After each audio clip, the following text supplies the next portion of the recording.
तो फिल्म की शुरुआत एलियट और उसकी बेटी से होती है, जो एलियट के बॉस ओडेल के घर जा रही है। ओडेल को लास्ट स्टेज कैंसर है, इसीलिए वो एलियट को कंपनी का नया वाइस प्रेसिडेंट बनाना चाहता है। एलियट बहुत ज्यादा एक्साइटेड था। इनकी इन बातों के दौरान एलियट को ओडेल की कॉल भी आ जाती है, जो गुस्सा हो रहा था क्योंकि ये लोग 1 घंटा लेट थे। एलियट उसे सॉरी कहता है और अचानक ही उसे छींकी आने लग जाती है। उसे डस्ट एलर्जी हो गई थी। ऐसे में उसका ड्राइविंग से ध्यान हटता है और उनकी कार से अचानक कोई टकरा जाता है। बाहर निकलकर इन्होंने देखा कि एलियट ने एक बेबी यूनिकॉर्न को हिट कर दिया था और अब वो दर्द में कराह रहा था। फ्रेडली ने उसके चमकते हुए सींगों को हाथ लगाया और उसे ऐसा लगा कि जैसे एकदम से वो किसी दूसरी दुनिया में चली गई हो। अभी वो ये सब एंजॉय कर ही रही थी कि उसे किसी के चिल्लाने की आवाज आई। उसने आँख खोल कर देखा तो उसके दहाड़ चला रहे थे। उनके हाथ में एक कुल्हाड़ी थी जिससे बेरहमी से वो इस बेबी यूनिकॉर्न को मार रहे थे। अर्ली ने उन्हें ऐसा करने से मना भी किया, लेकिन वो रुके नहीं। ये लोग इस बेबी यूनिकॉर्न की बॉडी को भी अपने साथ लेकर जाने का डिसाइड करते हैं ताकि यहाँ से सबूत मिट जाए। फाइनली अब ये लोग ओडेल के घर पहुंच गए। इसके बाद हमें ओडेल और एलियट की मीटिंग दिखाई जाती है, जहाँ ओडेल उससे कहता है, मैंने अब अपनी मौत को एक्सेप्ट कर लिया है और मेरे बाद मुझे लगता है कि कंपनी सिर्फ तुम ही संभाल सकते हो। उसकी हाँ में हाँ मिलाते हुए एलियट इन्हें बिजनेस से रिलेटेड बहुत सारे प्रपोजल्स देने लग जाता है। इससे पहले क्या ओडेल इन पेपर्स पर साइन कर देता, वो एलियट से कहता है, अभी नहीं, अभी मुझे लगता है कि मुझे तुम्हारे और रिडली के साथ थोड़ा सा और टाइम स्पेंड करना चाहिए। मैं तुम लोगों को थोड़ा और अच्छे से जानना चाहता हूँ। ऊपर हमें रिडली को दिखाया जाता है, जो बहुत ज्यादा हैरान थी। उसने अब जब अपना मुंह धोया तो उसके फेस पे बनी सारी एक्नीज बिल्कुल खत्म हो चुकी थी, इस तरह कि उसके फेस पे कभी कोई एक्नी थी ही नहीं। और ये सब हुआ था यूनिकॉर्न के ब्लड की वजह से जो उसके मुंह पे गिरा था। रिडली भागकर अपने डैड के पास आती है और उनसे कहती है, डैड मेरी बात सुने, कुछ अर्जेंट है, हमें फौरन यहाँ से जाना होगा। लेकिन एलियट मना कर देता है और कहता है कि हमें कुछ देर तक यही रुकना है, क्योंकि ओडेल मेरे और तुम्हारे साथ टाइम बिताना चाहता है। अभी इनकी बातें ही हो रही थी कि एकदम से इन्हें जोरदार किसी के चिल्लाने की आवाज आने लगी। बाहर से आने वाली आवाज और भी ज्यादा भयानक हो गई। भागकर सबने बाहर जाकर देखा, किसी चीज ने एलियट की कार की विंडो तोड़ी और बाहर निकला। ये सब एक यूनिकॉर्न को देखकर हैरान हो गए। यहाँ का सिक्योरिटी गार्ड भी डर जाता है और इस यूनिकॉर्न को शूट कर देता है। सब हैरान हुए, यही सवाल कर रहे थे, आखिर ये क्या चीज है। रिडले ने कहा, इतनी भी कोई रॉकेट साइंस नहीं, साफ नजर आ रहा है कि ये एक बेबी यूनिकॉर्न है। एलियट को भी लगा कि अब कुछ भी छुपाना ठीक नहीं, इसलिए उसने ओडेल के सामने कन्फेस कर लिया कि ये यूनिकॉर्न मेरी ही कार से हिट हुआ था। रिडली एलियट को बुलाती है और बताती है कि मेरे फेस के एक्नी भी अचानक से गायब हो गए। फिर एलियट को भी याद आया कि गाड़ी में उसे बहुत ज्यादा डस्ट एलर्जी हो रही थी, लेकिन यूनिकॉर्न का ब्लड गिरने के बाद उसे एक भी छींक नहीं आई। एलियट को ये भी याद आया कि जब वो ओडेल को पेपर्स दिखा रहा था तो एकदम से उसे नजर आना भी बंद हो गया था, और जब उसने चश्मा उतारा तो उसे ठीक नजर आने लगा, यानी उसकी अब नजर भी ठीक हो गई थी। रात में अब एलियट रिडली से मिलने के लिए आता है, जो परेशान बैठी थी। वो रिडली से सवाल करता है, तुमने जब यूनिकॉर्न का हॉर्न पकड़ा था तो क्या तुमने कुछ देखा था। वो बता देती है कि मैंने यूनिकॉर्न के साथ एक अजीब सा कनेक्शन फील किया था, और अब मुझे ये लग रहा है कि हमने यूनिकॉर्न ऑर्डर की फैमिली को देखकर बहुत ही ज्यादा बुरा किया है। वो मुझे लालची लग रहे हैं।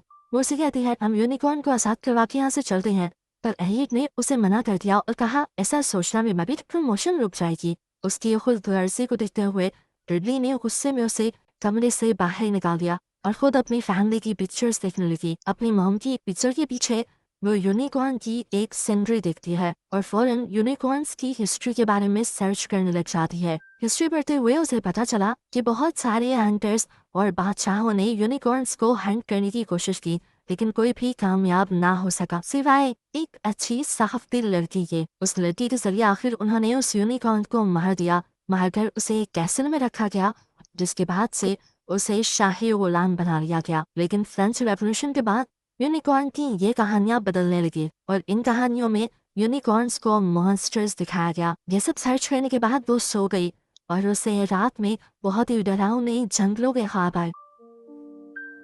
खैर सुबह जब उठी तो उसे और एलियट को टेस्ट के लिए ले जाया गया, क्योंकि उनकी बॉडी पे यूनिकॉर्न ब्लड लगा था। डॉक्टर्स और साइंटिस्ट की टीम ये देखना चाहते थे कि यूनिकॉर्न के ब्लड ने उनकी बॉडी में क्या क्या चेंजेस किए हैं। ऑर्डर ने अपनी घर पे पूरी साइंस लैब खोली थी, जहाँ पे अब उस यूनिकॉर्न को भी टेस्ट किया जा रहा था। काफी कुछ जानने के बाद डॉक्टर सोंग, जो कि सबसे बड़े साइंटिस्ट थे, वो इन सबको प्रेजेंटेशन देते हैं और बताते हैं कि यूनिकॉर्न के अंदर कितनी यूनिक एबिलिटीज हैं। उसका ब्लड और सेन किसी को भी हील करने की ताकत रखते हैं। तभी यहाँ पर डॉक्टर भाटिया यूनिकॉर्न के यूनिक हॉर्न्स के बारे में बात करने लगती है, जो बायो इलेक्ट्रिकल सिग्नल रिलीज कर रहे थे।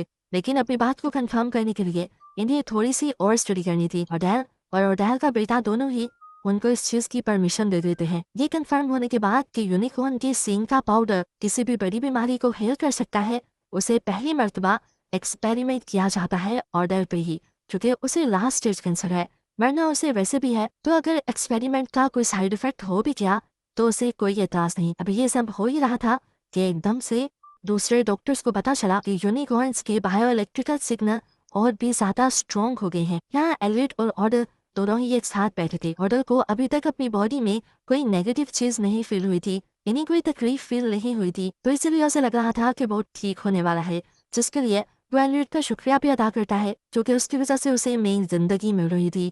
वो एलियट को अपना बिजनेस पार्टनर भी कहता है और इतनी सी ही बात से एलियट खुश हो जाता है। इधर ऑर्डर का बेटा नोटिस करता है कि रिडली अभी भी यूनिकॉर्न्स के बारे में रिसर्च कर रही है।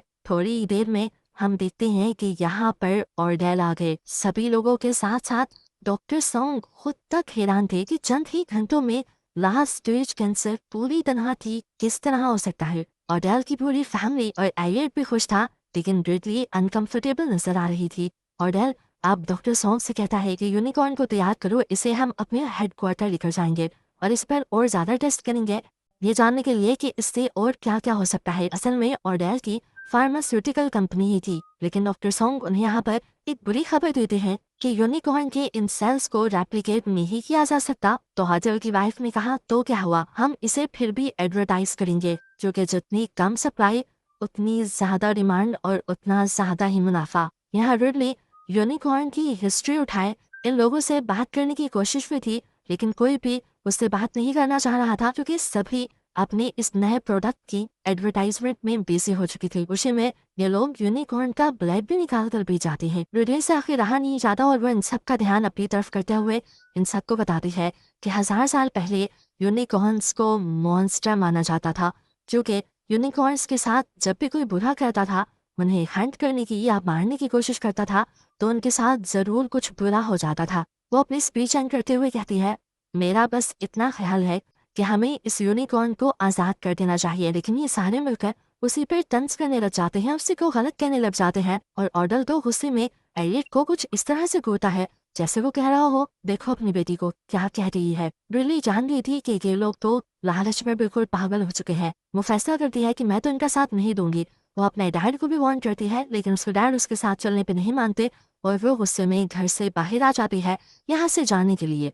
उसे आसमान में कुछ अजीब रोशनियां दिखाई देती हैं, जबकि यहाँ हम देखते हैं कि उस यूनिकॉर्न को सेफली हेडक्वार्टर्स में पहुंचाने के लिए एक अजीब सी टनल बनाई गई थी। और सॉन्ग और बथरा जब यूनिकॉर्न को इस टनल से ले जा रहे थे, तो अचानक से उनकी मशीन्स ने सेंस किया कि यूनिकॉर्न के हॉर्न से निकलने वाले बायो इलेक्ट्रिकल सिग्नल्स एकदम से एक हद से ज्यादा स्ट्रॉन्ग हो गए हैं। इससे पहले कि ये कुछ करते, यहाँ पूरे एरिया की लाइट चली जाती है और सारी इलेक्ट्रॉनिक डिवाइसेस भी बंद हो जाती हैं। अब ऑर्डर एलियट को देखने के लिए भेजता है कि क्या प्रॉब्लम हुई है। जैसे ही इन्वेस्टिगेट करने के लिए टनल के अंदर जाता है, तो क्या देखता है कि टनल फट के एक बड़ा सा हॉर्न डॉक्टर सॉन्ग के जिस्म में स्टैब हो गया। टनल के अंदर के ही साइज से एलियट देख पाता है कि बाहर एक बहुत बड़ा यूनिकॉर्न वो रहा है, जिससे सबको बचाने के लिए वहीं मौजूद गार्ड्स उनके ऊपर गोलियां बरसाना शुरू कर देते हैं। यहाँ गाड़ी के अंदर अब रेडली के ऊपर भी यूनिकॉर्न्स हमला कर चुके थे। अपनी बेटी को बचाने के लिए भागकर एलियट रेडली के पास आता है और उसे कार से निकालने में कामयाब हो जाता है। अब वो यूनिकॉर्न जिससे रिडली को एलियट ने बचाया था, वो एलियट के ऊपर ही हमला करने वाला था। तो अपने डैड को बचाने के लिए रिडली कहती है, डैड भागे, और वो खुद यूनिकॉर्न का ध्यान भटकाने में लग जाती है। लेकिन जब वो क्रिएचर रेडली के करीब पहुंचता है, तो रेडली फील करती है कि वो क्रिएचर तो रेडली को नुकसान पहुंचाना ही नहीं चाह रहा, और रेडली के करीब आते ही उसका यूनिकॉर्न हॉर्न भी चमकने लग जाता है। इससे पहले कि रेडली उसे टच करती, गार्ड्स ने इस यूनिकॉर्न के ऊपर भी गोलियां बरसाना शुरू कर दी, जिसकी वजह से यूनिकॉर्न को यहाँ से भागना पड़ा। जमीन पे बहुत सारा ब्लड पड़ा हुआ था, जिससे इन लोगों को ये भी पता चल गया कि गार्ड में उन यूनिकॉर्न्स को जख्मी कर दिया है। अंदर हम देखते हैं कि ऑर्डल का बेटा अब रिडली को ही डांट रहा था कि तुमने इस बारे में पहले क्यों नहीं बताया, इस बेबी यूनिकॉर्न के माँ बाप भी यहाँ हमला करने के लिए आ सकते हैं। रिडली ने कहा, मैंने तुम्हें बताया था और मैं बताना चाह भी रही थी, लेकिन कोई मेरी सुनता तो तब ना। यहाँ पर रिडली सबके सामने ये कन्फेस कर देती है कि उसे यूनिकॉर्न से किसी खास किस्म की अट्रैक्शन फील हो रही है। ऐसे ही उसे एक अजीब सा कनेक्शन फील हुआ था बेबी यूनिकॉर्न को टच करके, और अब उसके पेरेंट्स के करीब आने पर भी उसे ऐसा ही कुछ कनेक्शन फील हो रहा है। उसकी बात सुनकर ऑर्डर की वाइफ कहती है, शायद इसी वजह से यूनिकॉर्न ने उसके ऊपर हमला नहीं किया।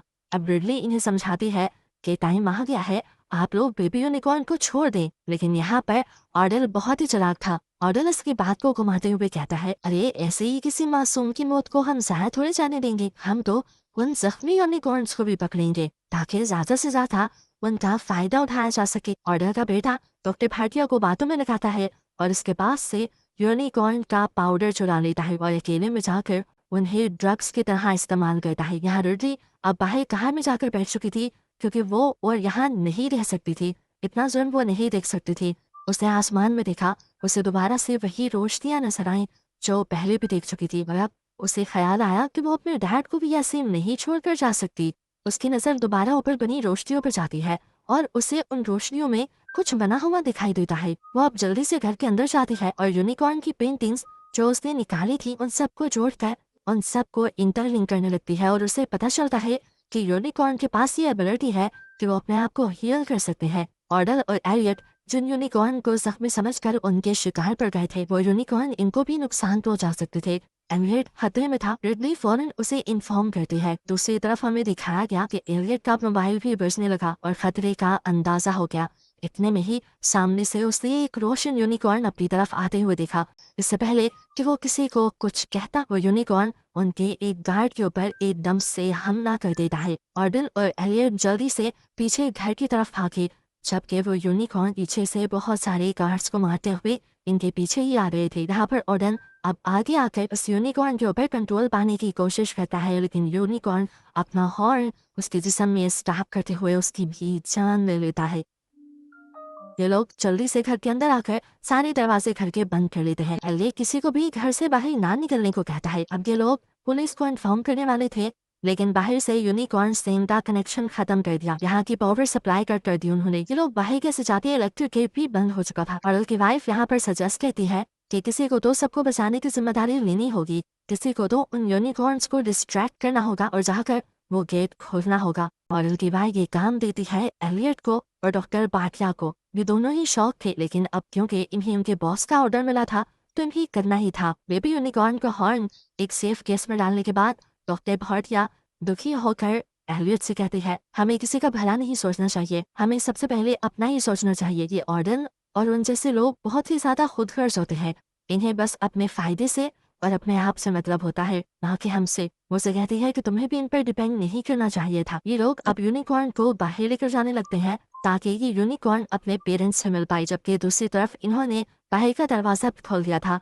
लिंडा यानी ऑर्डर की वाइफ जल्दी से बाहर आती है और यहाँ से भागने की कोशिश करती है। तब उसे याद आता है कि उसका बेटा तो अंदर ही रह गया। वो तो अंदर बैठा बेबी यूनिकॉर्न के पाउडर को ड्रग्स की तरह एंजॉय कर रहा था, क्योंकि अब उसे ड्रग्स की तरह इनकी एडिक्शन हो गई थी। बाहर जब यूनिकॉर्न देखते हैं कि इनके बेटे का हॉर्न यानी सींग लाइव है, तो वो गुस्से में डॉक्टर भाटिया को ही मार डालते हैं। हम देखते हैं कि एलियट अपनी बेटी रेड्डी को लेने के लिए घर आया था और ऑर्डर की वाइफ अपने बेटे को, तभी वो लड़का नीचे उतर कर आया जो अभी रिडली की प्रिंट की हुई यूनिकॉर्न स्टोरीज वाली पिक्चर्स देख कर आया था। वो इन सबसे कहता है कि रिडली का आइडिया बकवास था बेबी यूनिकॉर्न को छोड़ने का। हालांकि उन्हें तो रिडली खुद भी कंट्रोल कर सकती थी, क्योंकि इन पिक्चर्स में साफ पता चल रहा था कि जब बड़ी बड़ी सुनमा उन यूनिकॉर्न्स के आगे हार गए, तभी खूबसूरत कवारी लड़की ने आकर उनको कंट्रोल किया था। वो अब यूनिकॉर्न को रिडली के जरिए पकड़ने का हुक्म दे देता है और एलियट के हाथ से यूनिकॉर्न का सींग भी छीन लेता है जो वो बाहर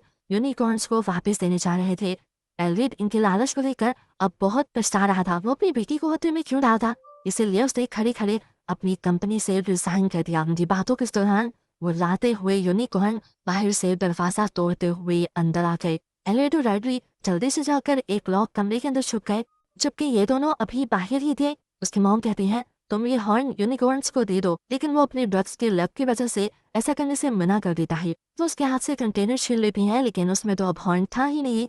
हॉर्न असल में एलियट ने पहले से ही निकाल लिया था। रिडली एलियट के हाथ में वो हॉर्न देखकर बहुत ज्यादा हैरान हो जाती है और एलियट बताता है कि मैंने तुम्हें बचाने के लिए चलाया था, तुम जाओ यहाँ से भाग जाओ, बाकी सब मैं यहाँ पर संभाल लूंगा। वो अपने डैड को छोड़कर नहीं जाना चाहती थी, लेकिन उसके डैड ने कहा तुम जाओ, ऐसे ही तुम्हारी मॉम से किया हुआ मेरा प्रॉमिस पूरा होगा, मैंने उनसे प्रॉमिस किया था कि मैं हमेशा तुम्हारा ख्याल रखूंगा।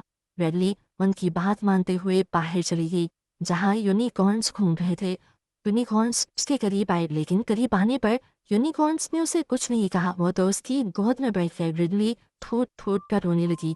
यूनिकॉर्न्स को ऐसे आराम से बैठा देखकर शेफर्ड गिनी उस लड़के के दिल में दोबारा लालच आ जाता है और वो रिडली की गोद में लेटे हुए ब्लैक यूनिकॉर्न के पाँव बांधना शुरू कर देता है ताकि वो उसे पकड़ सके। इससे पहले कि वो यूनिकॉर्न्स के साथ कुछ भी गलत करता, यहाँ पे एलियट आ जाता है जो अपने हाथ में पकड़े हुए यूनिकॉर्न के सींग को शेफर्ड के अंदर स्टैब करते हुए उसे मार देता है और उसकी लालच को भी यही खत्म कर देता है। इतनी दर्द और तकलीफ में भी शेफर्ड ने अपने हाथ में पकड़े हुए एरो से एलियट को जख्मी कर दिया। दर्द के जुनून में एलियट ने भी शेफर्ड को उठा के वहां से दूर फेंका और ये दोनों ही गिर गए। रिडली जल्दी से अपने डैड के पास आती है और देखती है कि उसके डैड अपनी आखिरी सांस ले रहे थे। एलियट मर जाता है और रिडली रोने लग जाती है। उसके रोने पर ये दोनों यूनिकॉर्न्स अपनी अपनी सींग मिलाते हैं और यहाँ पे एक मजे का जादू करते हैं जिससे एलियट के जिस्म में वो दोबारा जान डाल देते हैं, उसे दोबारा जिंदा कर देते हैं। रिडली अपने डैड को दोबारा से जिंदा देखकर